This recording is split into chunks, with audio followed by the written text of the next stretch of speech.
નમસ્કાર, પ્રકોપ ન્યૂઝ છોટાઉદેપુરમાં આપનું સ્વાગત છે।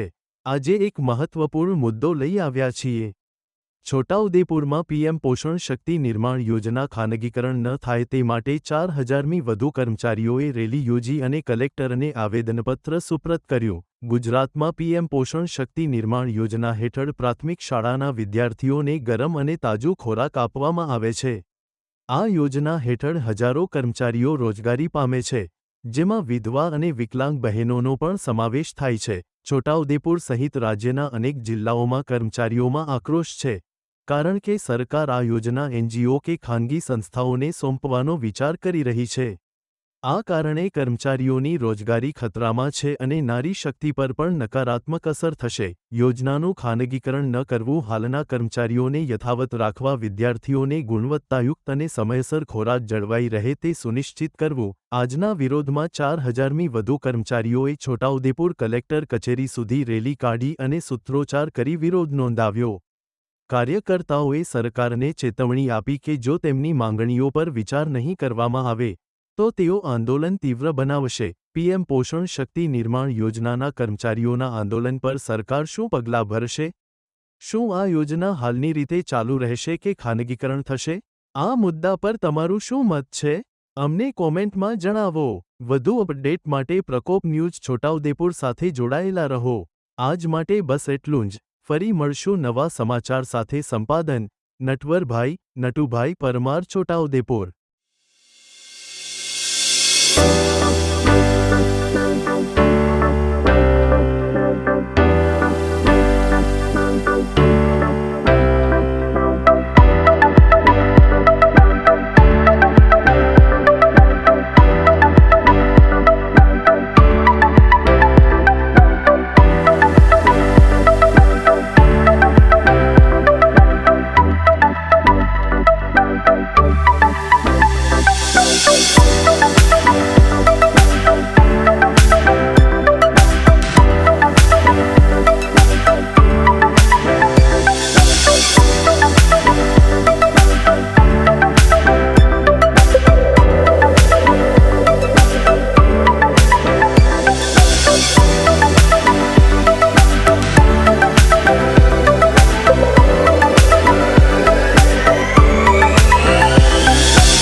કુપોષિત થશે અને સરકાર એક બાજુ એવું કહે છે કે રોજગારી આપીએ તો મારે એવું કહેવું છે કે 2012ની અંદર વડોદરા જિલ્લાના વાઘોડિયા અને પાદરામાં જે એનજીઓકરણ કર્યું હતું, ખાનગી સંસ્થા એનજીઓને સોંપ્યું હતું, ત્યાં અમારા રસોઈયા, મદદનીશ અને સંચાલકને અત્યાર સુધી 12 વર્ષ સુધી તેઓ રજળપાટ કરે છે। તેઓને કોઈ નોકરીએ રાખ્યા નથી અને સરકારનો પરિપત્ર છે કે રાંધેલું ખોરાક શિયાળામાં 4 કલાક અને ઉનાળામાં 2 કલાક કામ લાગે, તો આ તો એનજીઓ તો રાત્રે 2 વાગે લાવશે, તો અમારા બાળકોને ભોજન 2 વાગે પીરસશે તો કેવું એનું આરોગ્યપ્રદ કેવું હશે?